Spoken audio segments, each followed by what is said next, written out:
Welcome back to Deadline DC with Brad Bannon. Our guest in this half hour is our good friend, Sarah Jones, editor-in-chief of Politicus USA.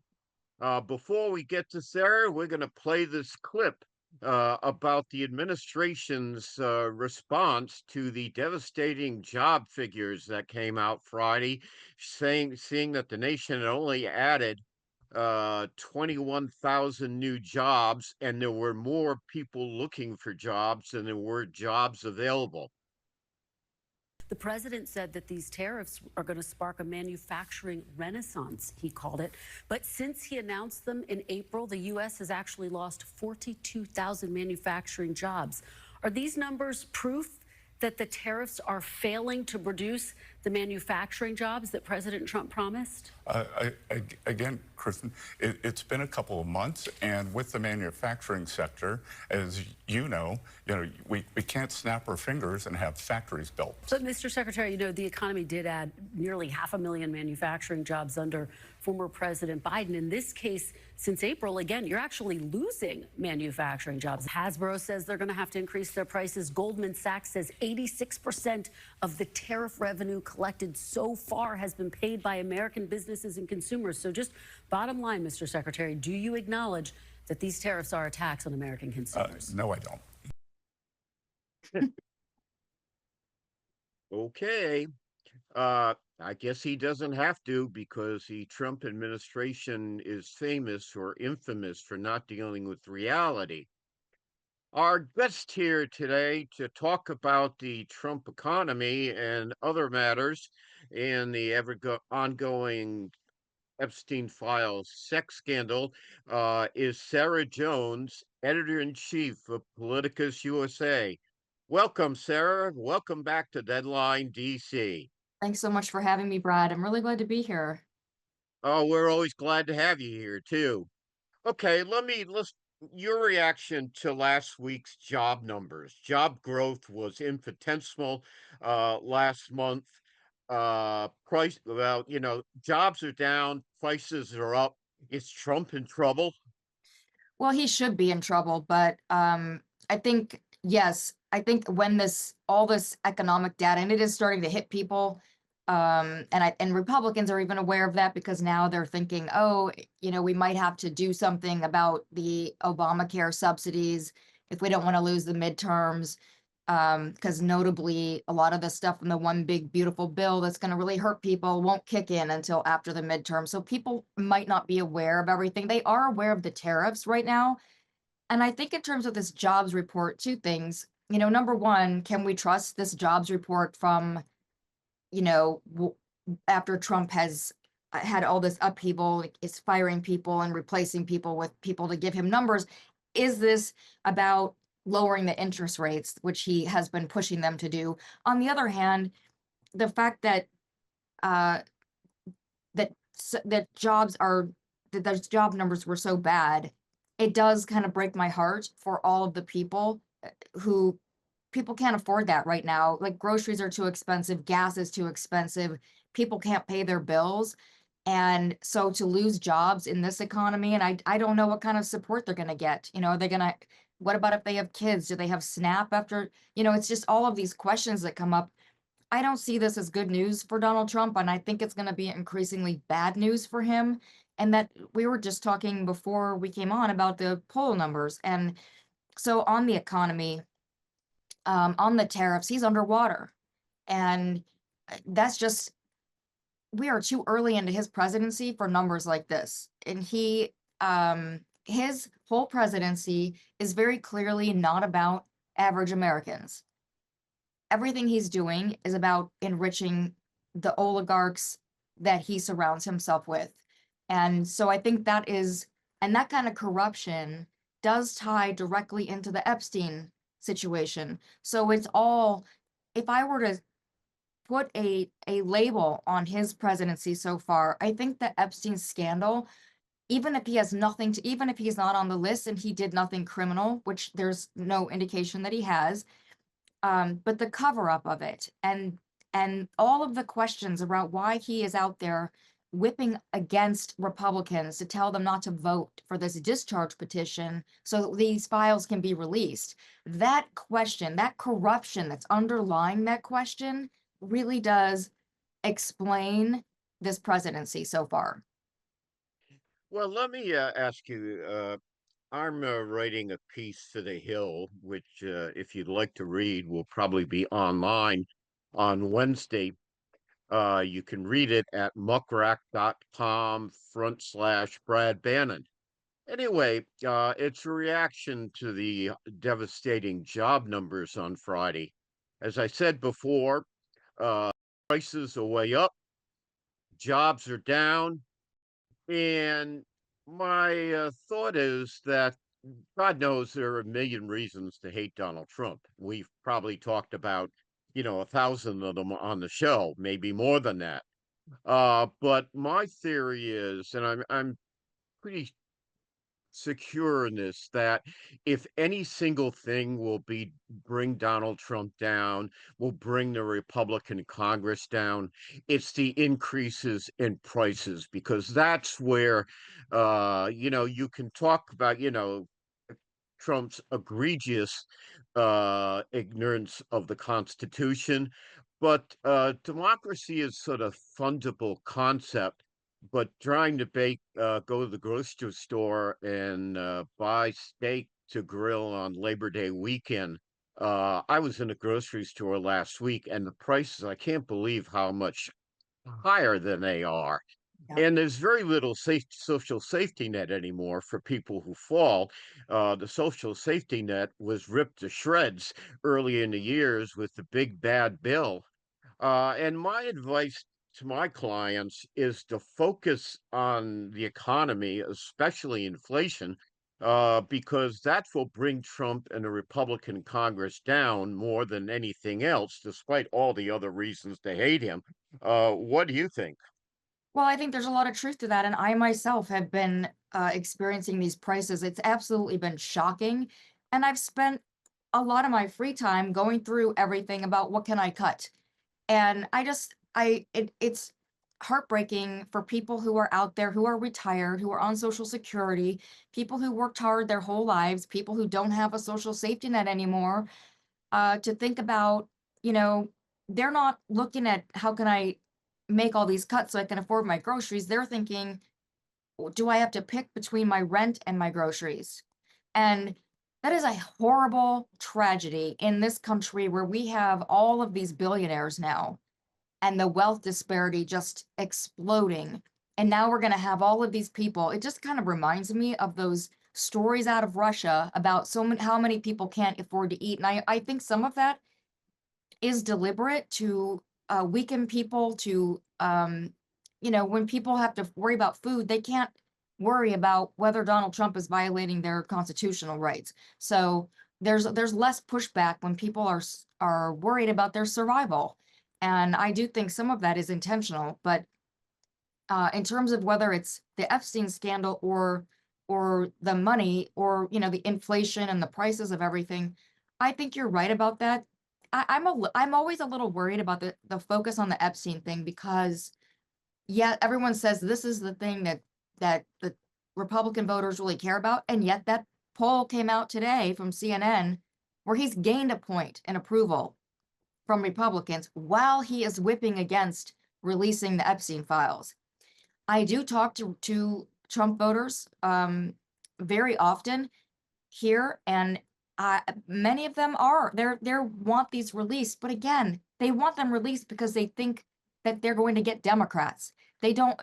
If Donald Trump is on this list, that's going to be like they won't believe it. Number one, so I think you're absolutely right. I think the price of living, the cost of living going up this much is going to be a big problem. Yeah. Trump's lowest job rating on an issue in the new YouGov poll, national poll of registered voters, was on inflation, where only 32% of the voters approved of his handling of inflation. And what was interesting, they also asked voters in the YouGov survey what was the most important, what was the biggest thing you were worrying about. Inflation was number one, and there were actually more Republicans who were concerned about inflation than Democrats were. So the economy, Donald Trump is cruising towards a bruising if the economy doesn't start picking up. And remember, this is the guy who promised several times during the campaign this last year they would bring prices down on day one of the second term. Well, it's been 8 months now, and prices are still skyrocketing. So I think we've got big problems. Our guest in this half hour is Sarah Jones, who is the editor in chief of Politicus USA. We're discussing the economy. We're going to take a quick break now. When we get back, we'll move over to discussing the ongoing Epstein file sex scandal. We'll be back with more Deadline DC after this very quick break.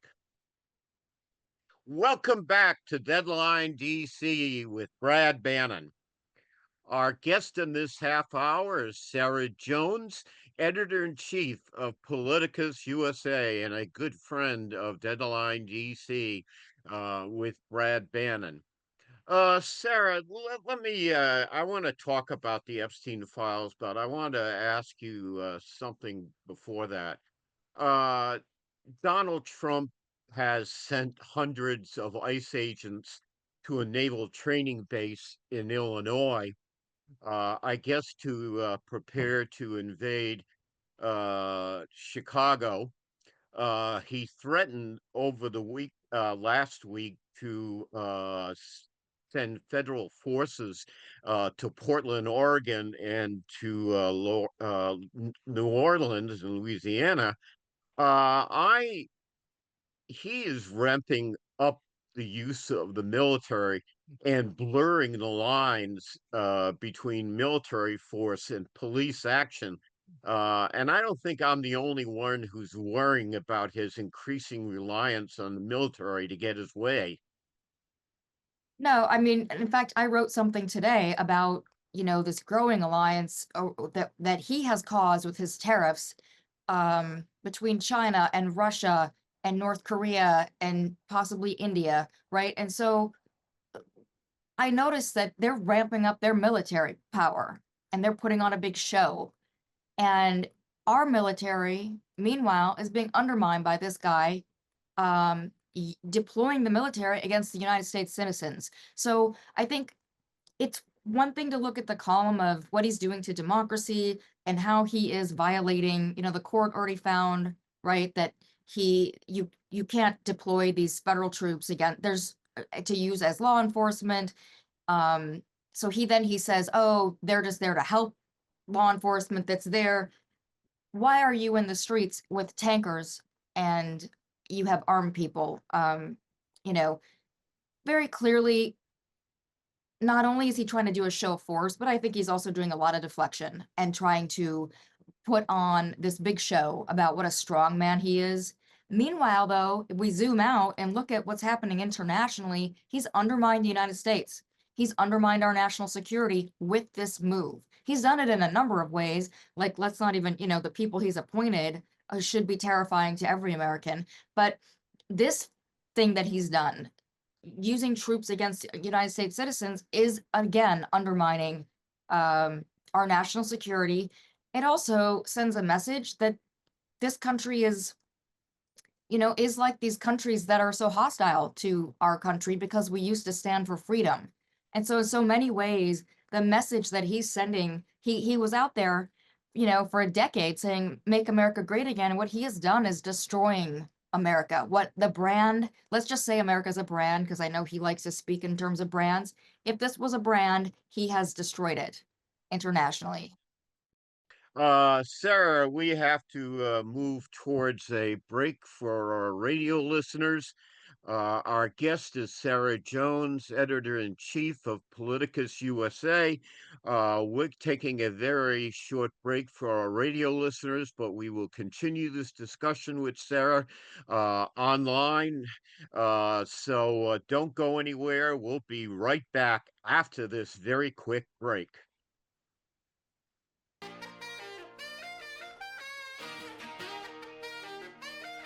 Welcome back to Deadline DC with Brad Bannon.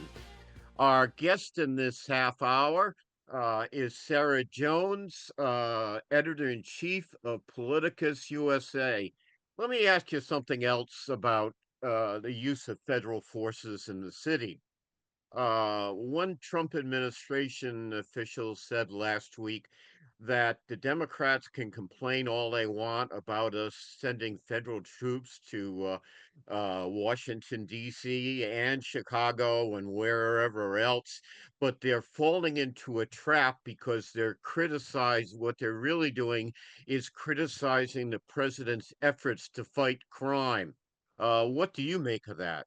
Well, I think Republicans are really pushing that line because they want to pretend that they're fighting crime. Obviously, they're not fighting crime. That's not the goal of why they are deploying troops against United States citizens. They want that to be what sticks in everyone's minds, and they want to run against Democrats saying you didn't care about crime in your city. When you look at what's actually happening, though, like DC, to just take that as an example, they had a 30-year low in violent crime before he deployed these troops. And when you deploy troops against United States citizens in the streets, you're inciting violence. It eggs people, it riles people up, it eggs them on to when they're already protesting these ICE raids and having people kidnapped off the streets. Then you have these troops in the streets, and people get like the guy that threw the sandwich at the tree, and this is what he wants. That isn't, in my book, worthy of this kind of response, but they took that to martyr themselves because that's what they want. And I think that J.B. Pritzker, the governor of Illinois, has done a really good job of prepping his state to say, don't fall for this, don't take the bait, because they want you to give them a justification for more violence. So if they want to incite more violence, then they're clearly not working against crime.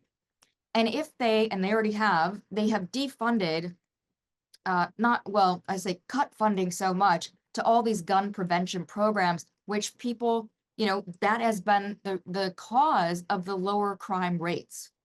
Now how long did it take me to say that? That's the problem Democrats have. So let's flip it up and say, if I were a strategist, what would I say to them? Why are you letting red states run guns up into our city? If you care about crime, why aren't you stopping red states from running their guns into our cities? We took care of our Okay. cities and we cut gun violence here, and now you aren't doing your job. That's what I would say if I was a strategist. Okay. By the way, I want to welcome back our radio listeners. If you miss us during the uh, audio breaks for radio, you can watch us online at twitter.com/Brad Bannon or at facebook.com/Deadline DC with Brad Bannon /videos or on YouTube at Bannon Deadline. Let's try that again. At Twitter at Deadline DC. Okay, we finally got to it, Sarah. The Epstein files. Uh, the One of the president's most ardent defenders went to ridiculous lengths last week to defend Donald Trump, and he said this was the Speaker of the House of Representatives, Michael Johnson, who said that actually Donald Trump was an FBI informant who infiltrated the Epstein sex ring to bring it to justice. It just shows you to me how ludicrous these explanations are getting. Before in the first segment, you said something about you were leery of using the Epstein files. Why is that? Well, first of all, I mean, I don't know how to stop laughing about when Johnson Yeah, said, I know it's I'm like, ridiculous. are you insane? How desperate, and that all that does is make me question more, what are you hiding?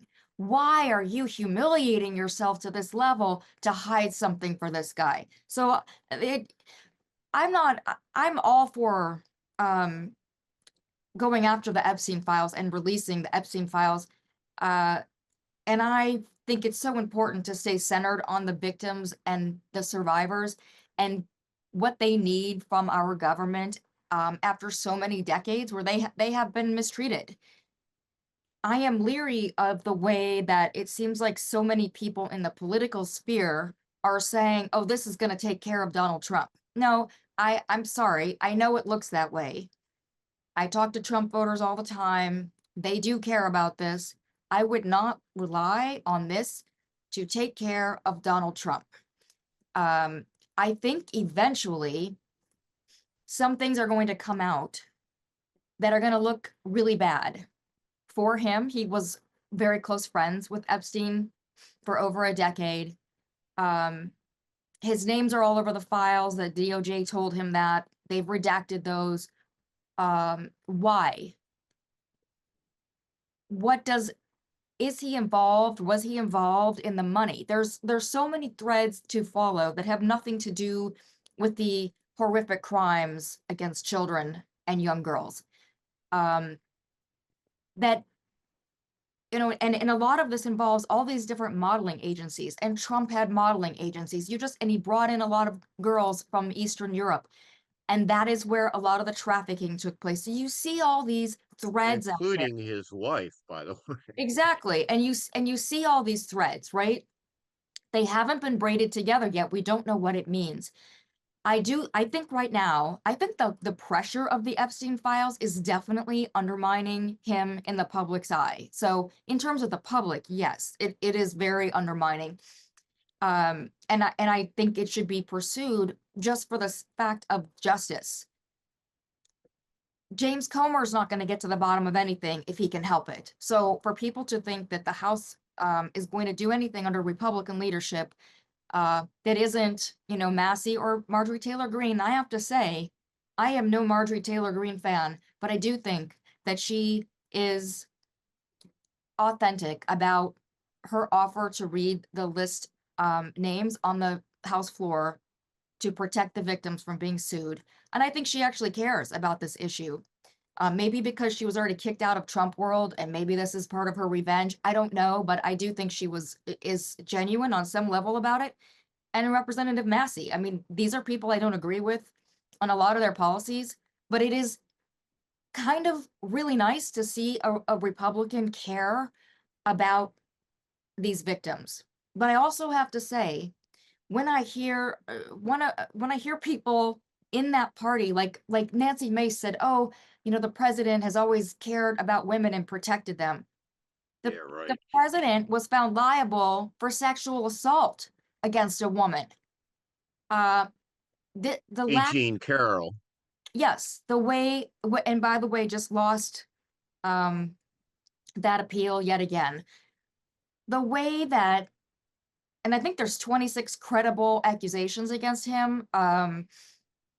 The way that his supporters and too many Republican lawmakers live in this bubble where they act like this guy cares about women. He does not care about women. And he is himself a sexual predator. So maybe he's not involved in the Epstein Island crimes. Maybe he had nothing to do with those things, but he is a sexual predator found by a jury of his peers. So that is, you know, that was a civil case and he was found liable. We can't look away from that when we look at all these threads and say, what's going on here? Why are you guys covering this up? They're going to so much effort. He's saying it's a hostile act to release these. It only has to go through Comer, according to Trump. Now, why would it only have to go through Comer? Why wouldn't you want everything released? Yeah, it's getting out of hand. What I fear, and we'll have to talk about this next time you're on the show, is that to distract Americans from the economic problems, the high prices, the dearth of jobs, and whatever is going to come out of when eventually will come out from the Epstein files, he's going to resort to some military adventure, more race baiting, and God knows what. Sarah, thank you very much for joining us today. It's always a pleasure to have you on the show, and I'm sure you'll be back before you have a chance to blank this half hour from your mind and memory. Next week, I want to thank Sarah. I want to thank Cedric Layton from CNN. I want to thank our indubitable executive producer, Mark Grimaldi, for putting this together so it doesn't look like the mess it really is behind the scenes. Next week, our guest will be Randy Reingarten, who is the president of the American Federation of Teachers. She has a new book, Why Fascists Hate Teachers.